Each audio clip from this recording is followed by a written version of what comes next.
أعوذ بالله من الشيطان الرجيم بسم الله الرحمن الرحيم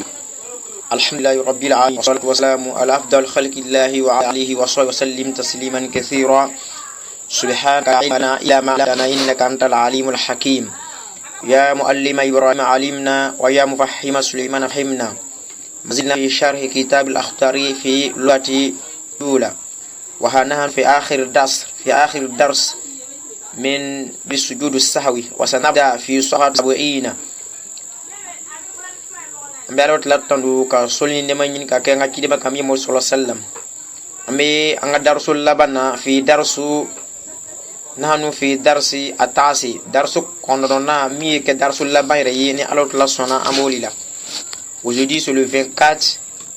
4e mois le 24 avril 2016 ambe lerimina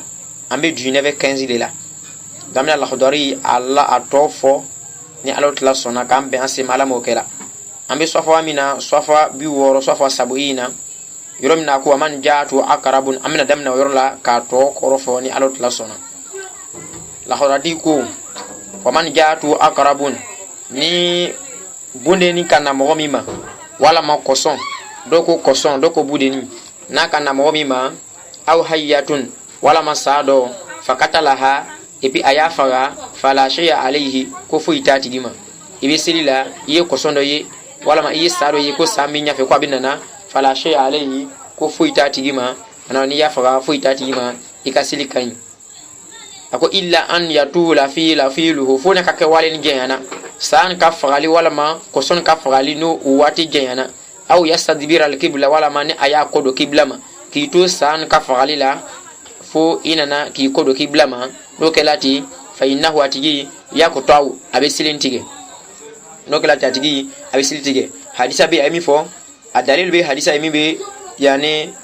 abi horata ka hadisa yi ako qala rasulullah sallallahu alaihi wasallam abu hurairah ko kila ko liman kishibai uqtul ala aswadaini ko ayefen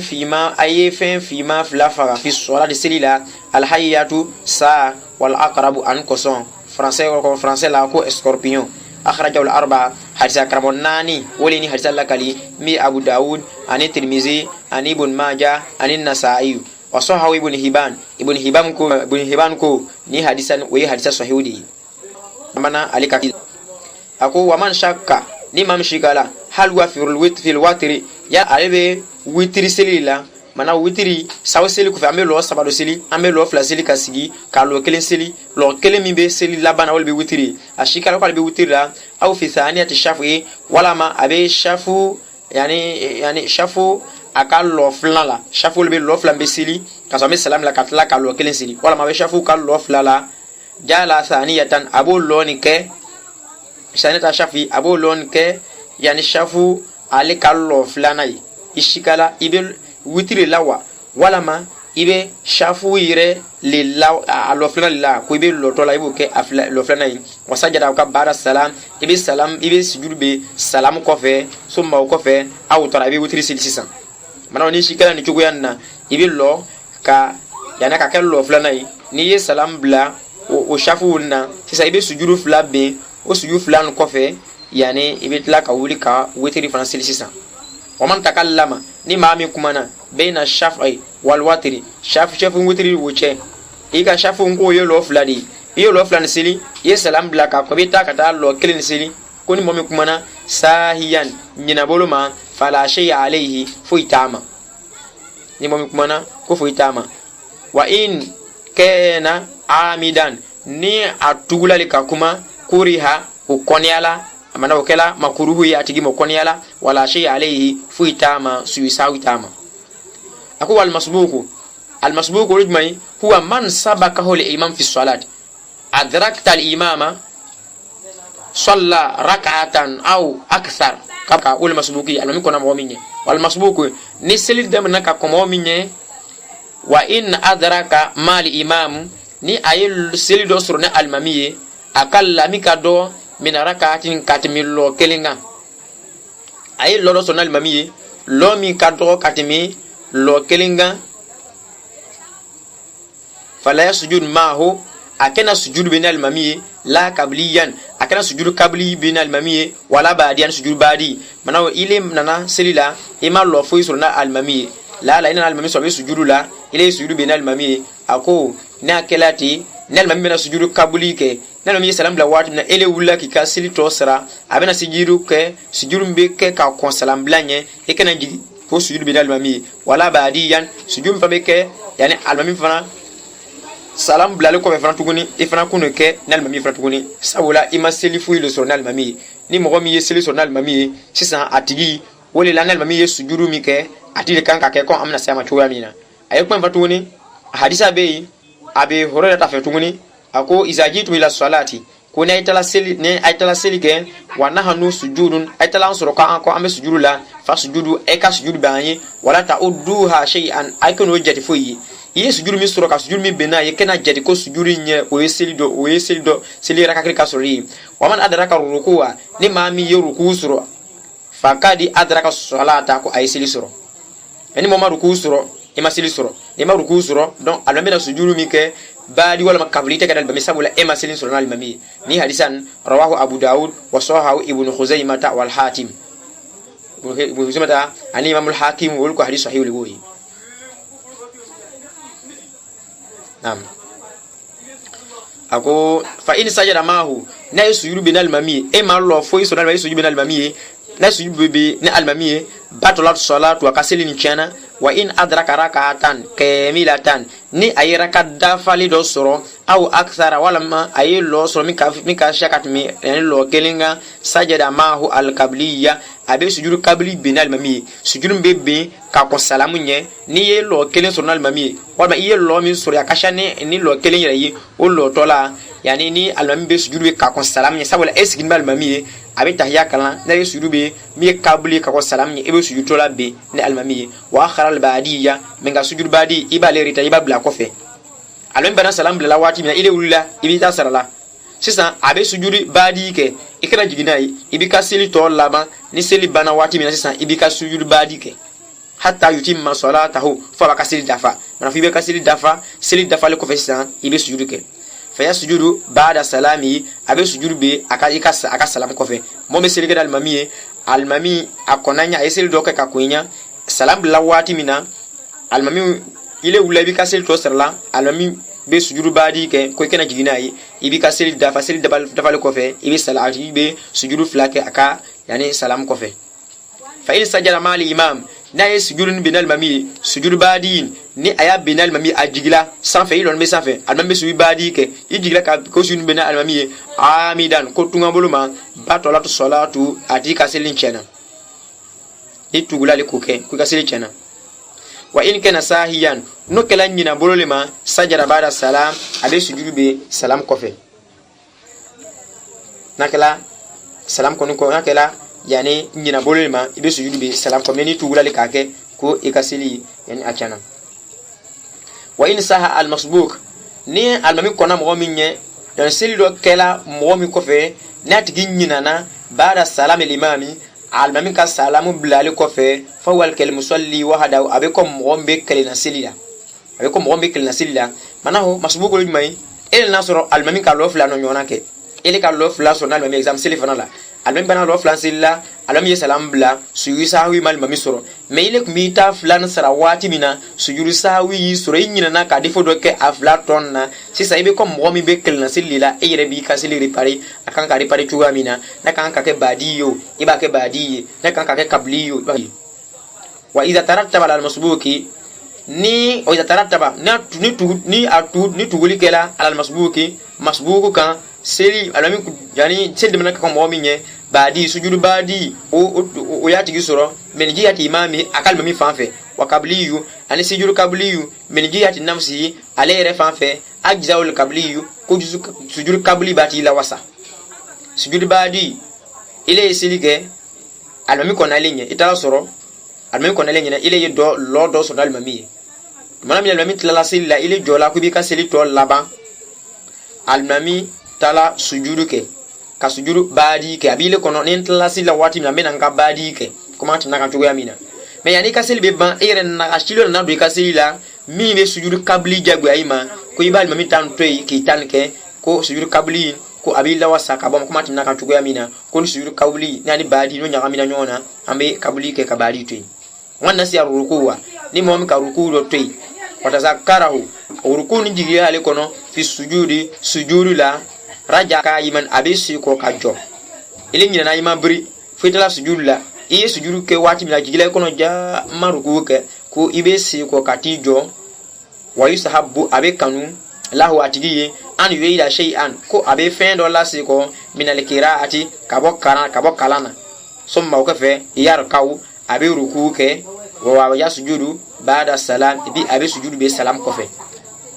na ullo mi ruku ma salatu ullo to labra cin sisan ibi wuli kabo ka sujudu la ni wuli ka bo la sujudu la wati mina abe kono te jagwe na kidani wuli ka lo en même temps ibe ruku ke kabo sabo iye kala ka katimi ruku ke wa ruku la ka sujudu ke mash bazalika mena kida ko abe kanu ni wula ka bo ruku la ni wula ka bo sujudu la kata ko beta ruku ke ibe i kala mi kan ka ke o lo tola ibo kala bela jelen la siko sisan yani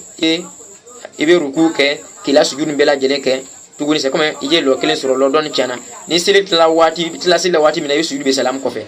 o man nasi sajidatan ne mom nyana sujudu kelen ko watazakaraha ahake jigla sujudu na baada qiyamihi akawul ko fe raja jalisan abisiko yani kasigi wasajadaha abu sujudun bi illa an yakuna fakake kadi jalasa asigila kabula likiyami lole ko fe illa an yakuna funa kala kadi jalasa kwa sigila kabula likiyami kako dole ko fe fala yu'ida aljulusa atesigilin atola siko la siko ni kuma ni la nyini ile ka sujuru kelen ile be su kelen be na même temps ile wulila ire katalo ile nyako ka sujuru lebe e gola wati mina net ajigila ikono janye sujuru kelen lebe do ibe sigi ni sigila sisa do umbe kala baina sajidate ni bo do kala ni do kala sisa ibe sujuru kelen be tuni et puis ibe wuli yani kila selike be wuli kila selike toke mais ni iye sujuru kelen be la isigila ka do mi kan ka be na sajidate yu kala be inyina ka sujuru flanan ne be ni jola jigila ikono ite sigituni ka do be fo be na sajidate ni ko fotuguni ibita directement kati ika sujuru ke waman nasi sajidataini ne mom nyina sujuru flako kharara sajidan ay sakata sajidan atibi abi majigi kata sujudu be walam yajlis atesigi mana ibi jigi directement kata yani sujudu be itesigi sabula sigili kun sujudu sigili be ke be na sajidataini no manke olela ibi jigi kasigi ka odwa won kala sisan ibi yani sujudu flanake mais ali nyina sujudu flale ko donc abina akan ka sujudu kelen be kasura be sigi ka do mi men kan ka be sajidataini ko kana folo dona kila tatigi wama na sajidataini ni mom nyina sujudu flako kharra sajidan atigi abi majigi yani ka sujudu be walam yajlisu atesigi wa yasjudu fi jami'i zalika o kuma min fola bela jele abe sujudu be bela jele na bara salam kofeli yani ibe sujudu sahawi ke bara salam ay kuma min fo bela jele mo mi ile sujudu kelen bele be ilo la wati na jigila ikono ko sujudu ko ima sujudu yani kya ka sujudu kelen bele be ima jigi ima ibi sigi ni ma ikuma sigi ka kon yani ima sigi sujudu kelen kofe wala ni sujudu ke ni sigila sigi kelen kofe ka tuwa mi kan ka be na sajete ni ko kala sajete sigi tuni meno bela jele kofe ibi sujudu be bara salam wa tazakara sujuda na haki jigila sujudu la bada rafi rasihi akun ko tali kofe min rakati lola aleti lo min taliha min be tu olon ko iye lodo ke olon na ima sujudu kala ajigila ko na sujudu kelle kala ile bolo na jigila ko no wati na lombe tugula ko yire parce mi be volan ibe sokata sujudu ke kasro ima ruku ke foleli mais o loto la timina kama ja sujudu manda faula sisa ile jola wati mina ka lombe tugulo ko o seri fo ika ruku ke baada rafi rasi mina rukui ikun ko tan ko fe ka ba rukula ajigile kono alati taliha narakati man wa in tazakkara sujuda na hakli jigilula baada rafi rasi akun ko tal ko fe mina rakati ka ba lola alati talimi be tugu o lo tola ko lo mi sujudu manyala tamanda ala salati ko abe dume akaselina wala mi yarjiya itesiko sab o lo rabara chin lo tola chena parce que sujudu manyala lo dogbere bara damna folo lo mi tumbale ko ale bara siri ni sujudu ka kali wa alga rakata sahawi walga ibe chali ke rakata sahawi lo mi inyina sujudu kon ibe ali chen wazada rakatan ibe raka gbere fara silika fi mawdiha a placila ban yan ka joka mana ni sili bana wati ni lo nani ni lo nani komo lo kelen sur la chema o sujud man dafa amanji kono fiu fo i bon yani i fo lombe tugula ali ko i ka ruku ke fo ka ulka bo ruku la sisa ko yani lam wala mi yariji wa alga rakata sahawi inyina lo minati ibo lo tola ibo chien wajizada rakatan fi mawdiha ibe raka gbere fara silika o lo tola ka placila ban yan ka joka mani seli be lo nan ni be iba ke lo lorui parce que lo kelen so sorla mi ka sujud manya don loru wasajara kabla salami esu yani ibe sujud be hein ka kon salami limanza parce que seli do for la seli ka mi lo loru ni parce que lo kelen manya o lo kelen manya exemple seli français li lo kelen manya don ina lo gbere faraka ka o lo tola remplacer na yi ale kala lo lorui c'est vrai menga ndagashi dona seli la o lebe jumai la o lo fla folon ima yani ika fatia kalana ka soro gbere kalana mais ale lo manche ale lo manya ale lo na manya o lo fla na chen ka sababu sujud masi ka nyala sisan inna lo sami seli ko fe abela jene fatia le kana abela jelena donc c'est comment il est ka lo fla folon kelen kela ika kelen fatia kala ka sogbre farakan mais kelen be ika le fatia damale kala so ko ika lo sabake o lo saban mi kela fatia gonza le kala na lo fatia gonza mi kala na yani soro mi kanka kala o masika kala sabula soro kala na mi fatia kofe ani soro kala alika o barakien ibolo donc c'est kela lo loruye men nagashil dona sel la fratuguni comment tu n'as amina ni do for la silika don nagashila silika ami barakela ni sur kabliye ka barakeni silika nagashilini don soro mi masika kala yani lo flana na ka sababuye inyina la ka suduke alika lola donc avec sababuye comment do for la silika don nagashila silika barakela ni silika nagashilini wa in kana min al awalayayn kuni asurla lo fla folo wolila wa in kanat min al ulayaini ni akela lo fla folo nila watazakkara ahakli jiglala bada akdi salisati sujudu yani lo sabana kasirilu kofe wa bada salami kuna kala tiati be sujudu be yani salam kofe kala tiati be sujudu be salam kofe kaye yani flimi yi sorode o flini yi soro lo fla folon adola kelen la bon o fliki soro lo fla kelen adola kelena c'est ça lo prim ni lo comment appelle o lo fla folon ibena kelembi ka sabanan misrilati saban be ke yani lo fla nay c'est ça ibena sa gbere sila kantuguni ibena fla gbere sila kantuguni ena fo lanzara ani seli fanon nuti ena lo fla sila kantuguni ka comme do for la sili kan c'est ça ibe sujudu be yani salam kofe wa illam takun min al ulayayni nu o flin masoro lo fla folo do la kelina aw kayrat minhuma wala ma kala o lo fla ni yere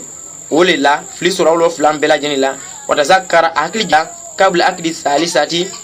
ka kon sujudu sabana ka kon yani lo sabana kasirlinya ni rukuyi lianna surata sawla soro wal julusi ani sigili lam ya fuguta o flama fofolo mane kan ka soro mi kala fatia kofe wati mati me folo ani kan ka sigi lo flam na fanwoni wati faramati me folo no kelati yani ibe sujudu be salam kofeli no kelati be sujudu be salam kofeli ni yoro na ka kuma bela jene yere sulunya sawo ni yoro nyama ko sobre ka kuma bela jene sulunya ni flimi yi soro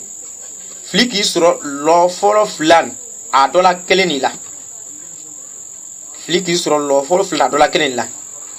wala ma fla bela jene yere la amanjigi kono fiu fo asorla lo fula folon adola kelen la ama jiji kono de wala asola fula bela jengere lake ama jiji kono ana jiji kono wati mina kasoro ibe sujudu sabana la yani ibe lo sabana yere ibara ruku kalila kaba bona kelati sisa ibe sujudu ibe lo sabana nte ibo le kelo folei ni ibo le kelo folei be ali lo foloti ika fata kelebele kara sabu lo sabana fata kelebele karnala sisa ibina lo flan francais duguni ina lo flan sili duguni kale fran fraka duguni c'est comme iye lo nani le ke lo nani lo fla folo ulu chana sisa lo fla minana fraka duguni sisa wole kela lo folei lo nani sa lo nani ite sigashila fo lo nani na wala be sigala lo fla folo mikela sabu sujudu manya ulula isa o lo fla folon o lo fla min na faraka ka na be sigila kataya kala isa be wuli ka lo fla bare faraka tuguni no kati nagashili sur la silila do for la silika ni lo fla folo mi manya do bola silika o lebe lo fla lo premier mi silila c'est lo nani mi kela premier mi kontila ka lo kono ko ale nyana parce que ale ka suju bela jenta fala ale la mais fata kelebe le karna soro vraiment karna ali sans fait don nagashili sur la do be suju be kabla salam sabu ni do for la silika do wala silila mi barake ni do boli silila mais barake su kablili si ça ni défaut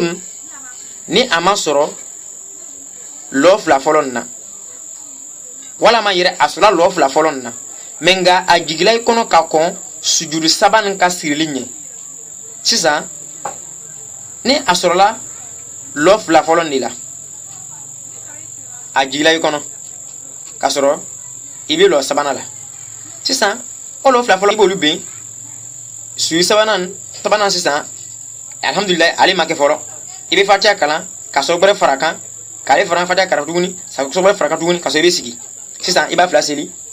tuguni c'est comme lo woro likela lo flamanya mais lo nan mi kela ulu nya sabula ulu ka lo flan nu abela jene fatia kala so bare fara la bela jeleka c'est comme lo woro likela selila mais lo woro ulu bena mais alo nani laban ulu faran nya sisa sujudu badi libeke sujudu badi olibeke wala manya ma soro ale farana atla soro nyafe lo fla laba nu wala wala lo fla laba adola kenila donc do bena fara lo kan koni mais sil ko man ashi do fara sil kan ya ka totu do fara sil kan lena surata sabula ka soro bare ka fatia ka wal julusa anin kasi ataya kana lam yafuta o mafo wati matini waman sallama imam ka salam bla shakan ashikala fi kamali salati akasili kadafalila batolatu salatu akasili kiana wasahawu ako yani nyinali fi suratul qadai seli serali la ke sahawi abeko nyinali fi suratul adai selim bekela ma ni selimi do jurubila e selini serala ni fulila ni me selin kala ler la kan ka repare ko amina selimi seraba bari pare to yala ni kabuli bari bari fantuni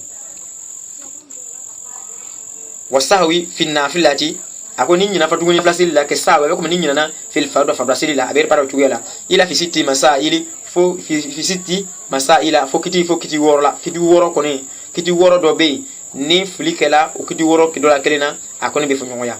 o ba fo mi al fatiha kala na wasurati anisoro fan flan fasil la wasirri ani gbono wal jahari ani ka kalan ke kala kenega wa ziyadati rak'atin ani ka raka kelen fara yani nafla kan wa nisyan badal arkani ani kan nyina seli josi do ko in taala ni seli kuntala jena faman nasi al fatihata koni ma min nyina na fatiha ko fi nafla sila wa tazakkara hakil jiglala bada ruku ko fe tamada abe duma ka sila wa sajara qabla salame sigube salam ko fe bi khilaf al farida mana mi be farasili fo nyoya fa innahu ni farasili kumbe yuligi tilka raka o lo tolak be cheni wa yazidu ukhra akmidof budo avec akme seli akme logbere faraka wa tamada ipi akmala seli continue sisa na fadole kumbe wa yakunu sujuduhu ipi akasuru kumina ke kama zakarna ena fo aya fo tugu amina fitariku sujudi ni mami sujudu toyi mami sujudu toyi mana beke yani kabada salam wa man nasi surata ni momi nyina na soroko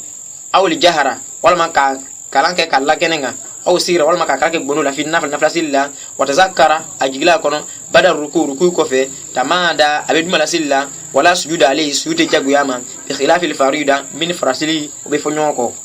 ni farasili kumbe ni ye jaharu ke sirri e siru kabuli ke ni siru ke jaharu ye e siru bari ke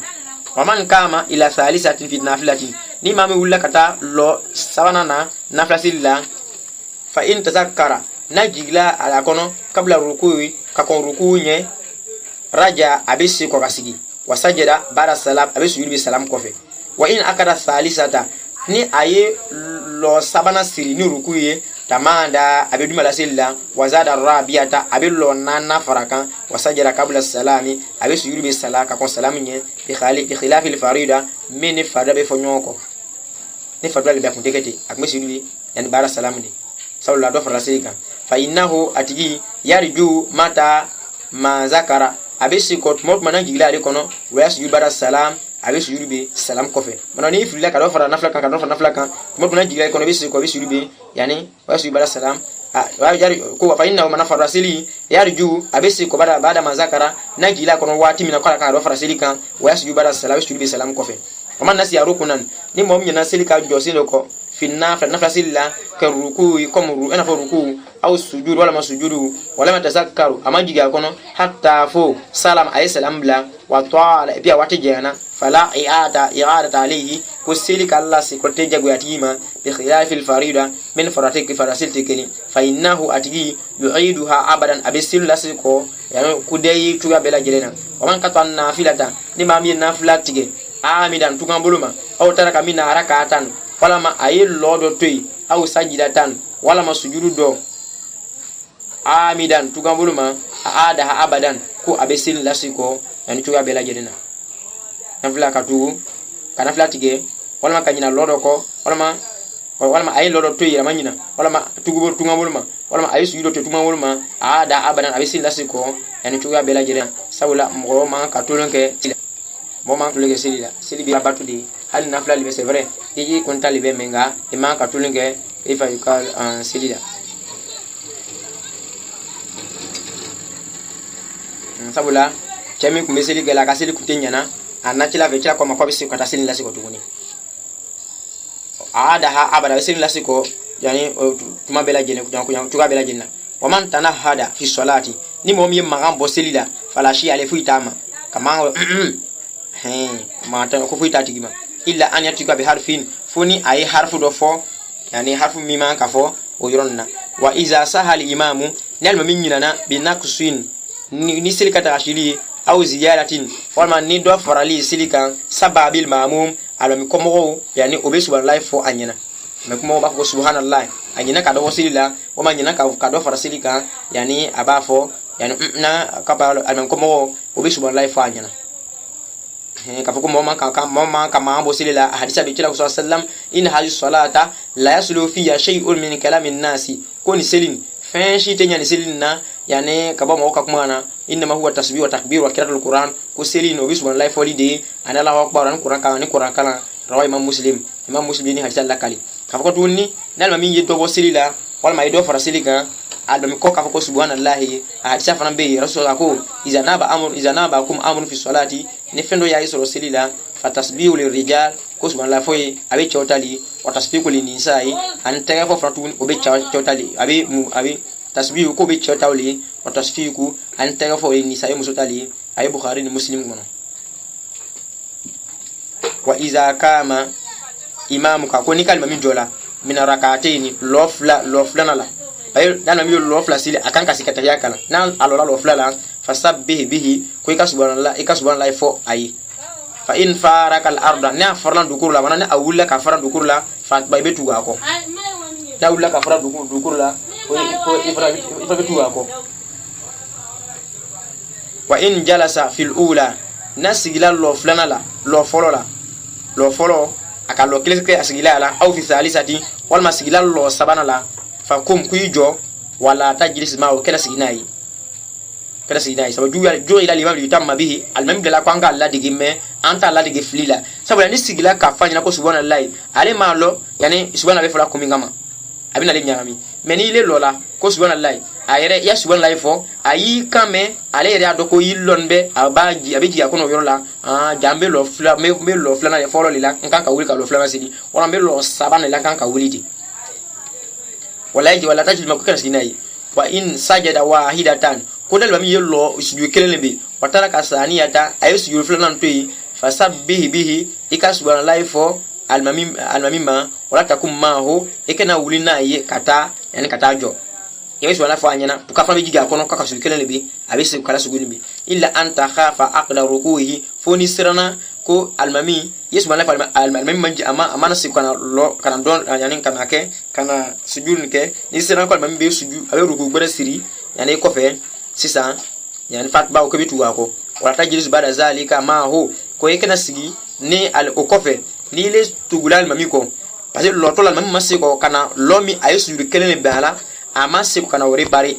ni itugula ko wala jisul bada zalika ma kana signal mami tuguni la fi saniyatin kana signal yi lo flana la wala fi rabiyatin kana signal yi lo nanna la parce que lo kelen achana donc flana ti normalement man ka sigala akan ka lo ke lo saba la sa wala bisigi normalement kana signal mami la fi saniyatin kana signal lo flana la wala fi rabiyatin lo nanna fatun kana signal mami ibi jo ni awulla abe ni lo flana la e lo nanna la nasgila wati mina ibi jo sabula selimanya da folo lo kelembe mi manya ibi ake ibi lo lurna seli pol be kile ka lo nanna sisa ni ay fa in sa ko ba iza sallama nel mami sisa ibi jo kalmami kono fa iza sallama nel mami salam bla fazil rak'atan ukhra ikaraka gbere fara yani ilika seli kan badlan kaf yani ka yelema mina rakati ni loyi aleti lomi algaita ika lomi chien ba niyan ka jokan lomi chana mi sujudu kelebele kelala ka jona yi ka yani ka faraka yani ko yani ka jona yi wata sujudu kabla salami ko ibe sujudu be yani ka kon salami ni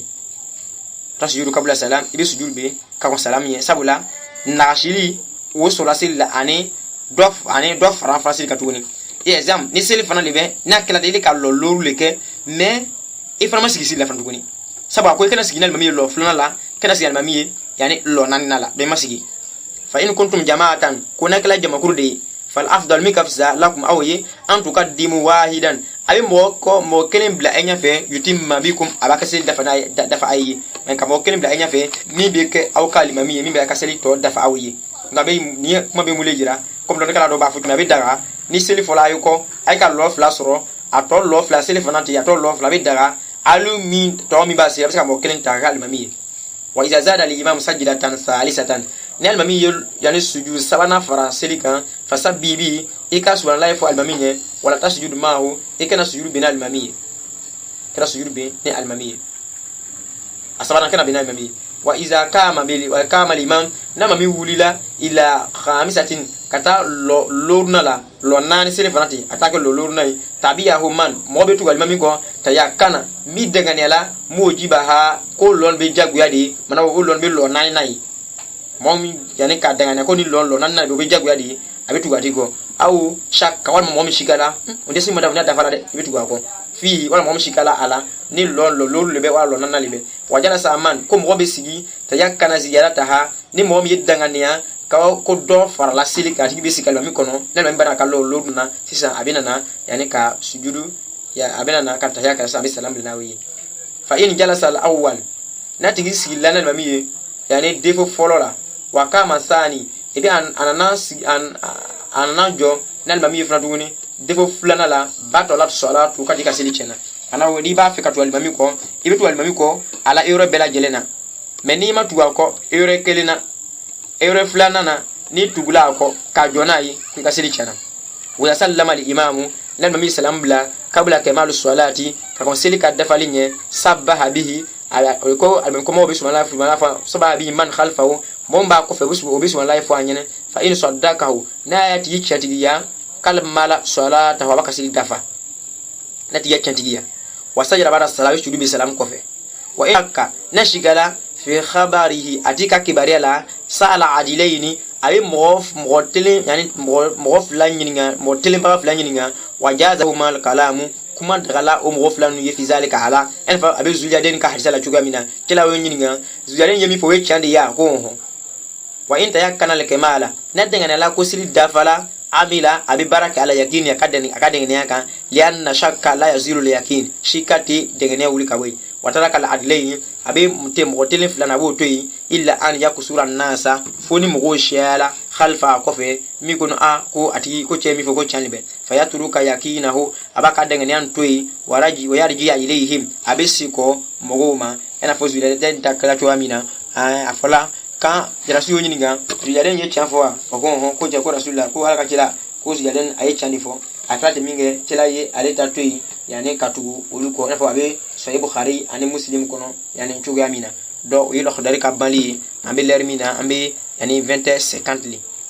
e safurla ambe yani 19-50 yi la khadari kabali ambe alot la deli kanga barabela jeleke ali alot la jeti kam alamu kala nga hamna ko bel ko kala ni kitabu ni yere ka islama bela jel na fayna alamu kala mogo mo bena kala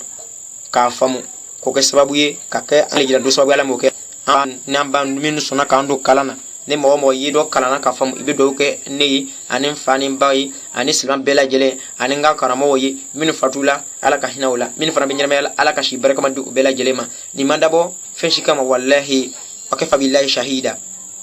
ala wakafa billahi shahida alotla barala wasalike sheria la alotla yado ne jola ko men la khadari ni sharu kumi ngama o make ko mandabo ko bidon kelay nebi kalande di madabo ko vraiment la khadari mbara maîtriser do mba fe ka korofo mo wona ka nyere jira ko don binna menga ni alotla aye atla comme alotla yemindo bi wasake atla yemindo wi wasake atla ya do amaya ko kumingama akumba yere nyafo wi demso ko di demso minu ulukan kan yani darsusta anga dun ko ya mi sambe zurei o te tan soro o yere te karamo yere soro chere te karamo yere so kata kalanga fe kuma de demso yere matuguni o lo ko so nya la nyini ko men la khadari sharuni chuganna to la khadari aya damna bismillah abarabba alhamdulillah rabbil alamin bimbe le 24 avril 2016 la khadari barabba l'air na du 950 la ambe alot la fo kalot la wal jumanto do na bana la khadari la ni mogo iya ta ka famu kon nyinga numero di chugamina ngoni iye fendo kala ni a koro yinyami ibe ngol ngan numero kam yesi 55 35 06 97 ibe ngol o numero kan ni alot la sona ni atla mi no yama famel don mi dama ambo fa amafu nyina wula ko fe ay fendo korfo chugami ana fa alfa shay alfush nya korfo chugami na dokena lami ko kam ceta ka jugude ay nya koro yere lifo fushu arabu kana alawt lalu ko korna konote wala takarabu zina innahu kana fahishatan wa sabila nya koro yere lifo sabula ibena kala wat na kasonete olu ko so nya koro fo akoro bi tugu yamina ko fe la khadari bana ne alawt la sona amina reji jafna tuguni ka ta'lim damna ni mom ye la khadari suro kallame yere je ka ta'lim ta sabula ne alawt la sona ta'lim fana bena diamina reji jafna ka ta'lim fana tuguni ka ta'lim no ta'lim tariq ta'allum kale fana koro fo jula kana fana tuguni wala sa mo bis kala me chugamina ambadi ma mi yande ni baranna mi enter ni terike Muhammad al Amin mi enter ke ni kuma fa nyina ko dem solo ya nyini fe mafa kala khadari sharwale ko ne ma ko bashta la ko ake ko ni ya ke bi na imabla nga wodna tela ka mp3 mina bla internet kan ni mo ka ke dunia fa ni iba fa kala khadari kala bizika télécharger yani ka fam chugu yamina do ko son la khadari abara bambi kambela jele na fala mo kela nga karamo ko bela jele ka hino jele min be nyirma yala ka shijadi anul bela jele mo kela wassalamu alaikum wa rahmatullahi wa ومن أحسن قولا ممن دعا إلى الله وعمل صالحا وقال إنني من المسلمين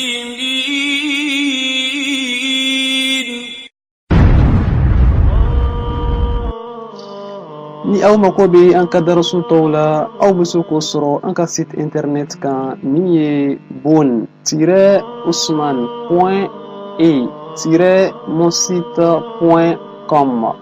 akana nina an ko aka do ni mawla wassalamu alaikum wa rahmatullah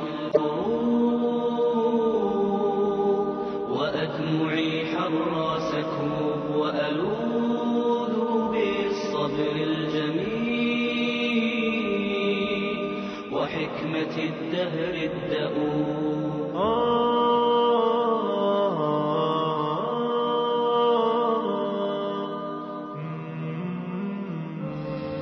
أشكو إلى الله الكروب وأدمعي حر سكوب. أشكو إلى الله الكروب وأدمعي حر سكوب وألوذ بالصبر الجميل وحكمة الدهر الدؤوب. وألوذ بالصبر الجميل وحكمة الدهر الدؤوب.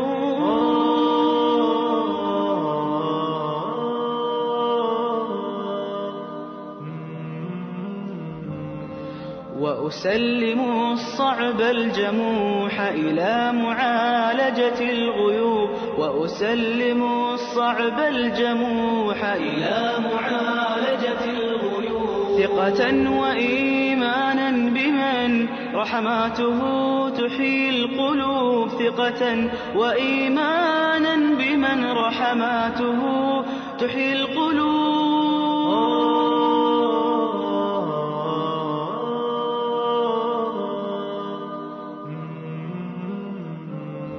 وإذا تجلى سره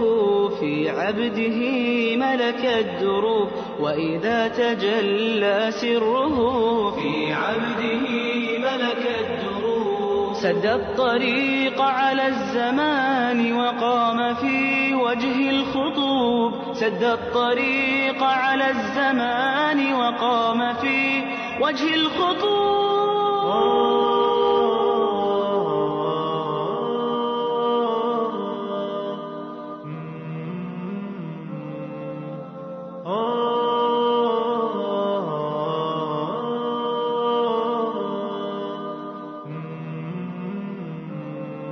أشكو إلى الله الكروب وأدمعي حر سكوب. وألوذ بالصبر الجميل وحكمة الدهر الدؤوب.